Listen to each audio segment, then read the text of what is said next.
I have another testimony. This is Debbie Lynn. Debbie Lynn came to the class how many years ago? 1 year. 1 year ago. Different person. Tell quickly what happened to you when you came a year ago. Okay, I came up and got prayed on. I had severe scoliosis.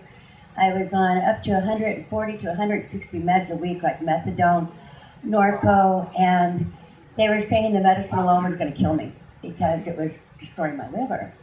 And I came up and got prayed on.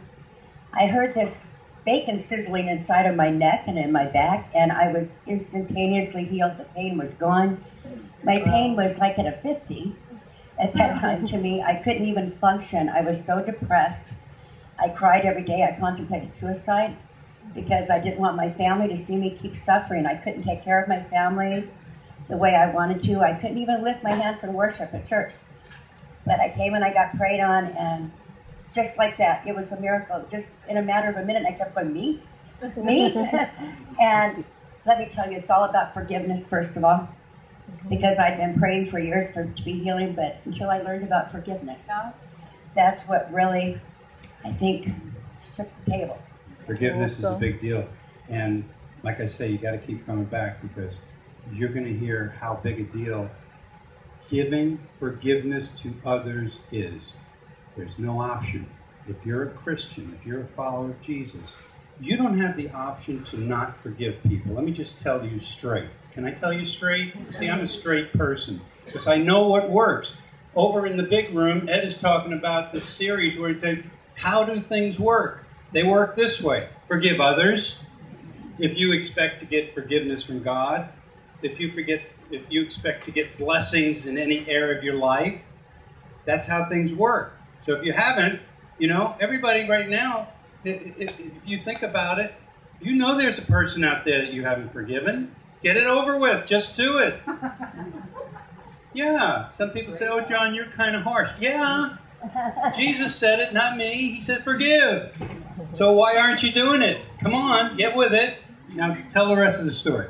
Okay, so Friday I went to the dentist, and when I came out of the dentist office, there was an old nurse from my doctor's office sitting there. And she was sitting out there because she thought I was maybe my younger sister. And she wanted to see if I had possibly been put in a nursing home or I had passed away. Oh, wow. And because she hadn't seen me, she couldn't believe it was me. She said she'd never seen me smile in the 4 years she'd been dealing with me. She'd been trying to find me an advocate because she didn't think I'd be able to take care of myself. Like she said, I'm half the size I used to be. I look 20 years younger than I used to look. And I got to give her the word of Jesus.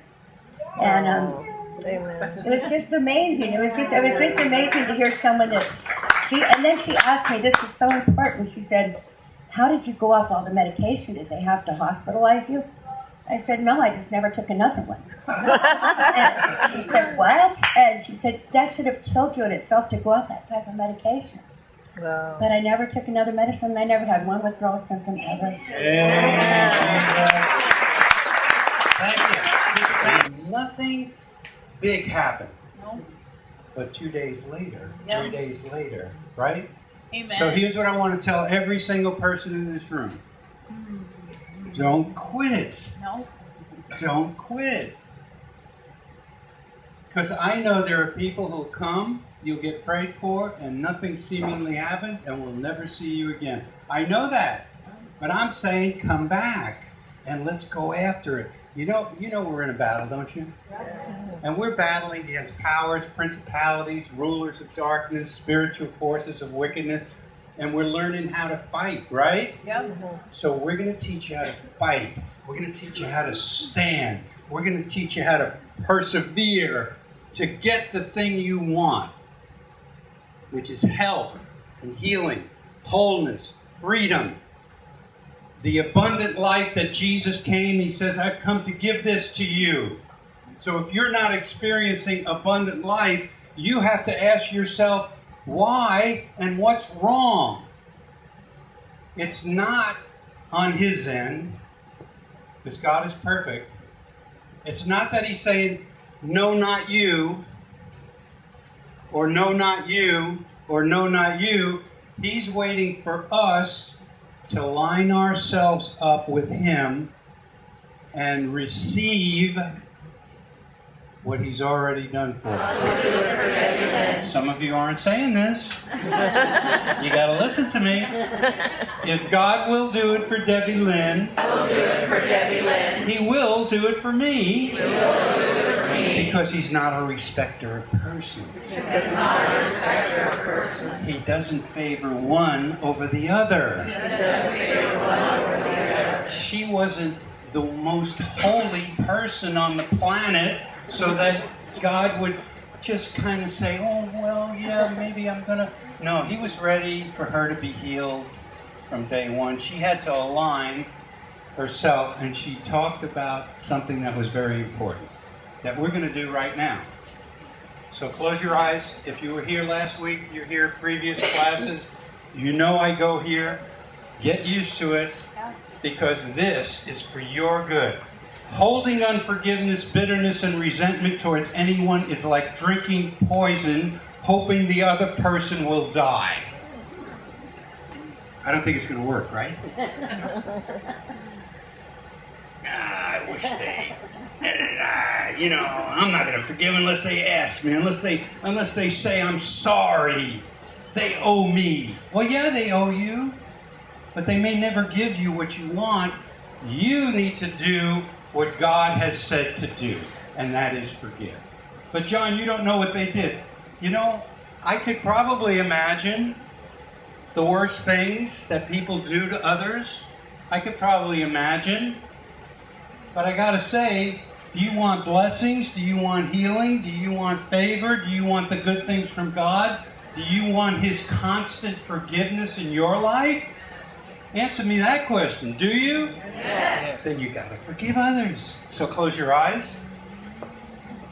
And God right now is going to show you people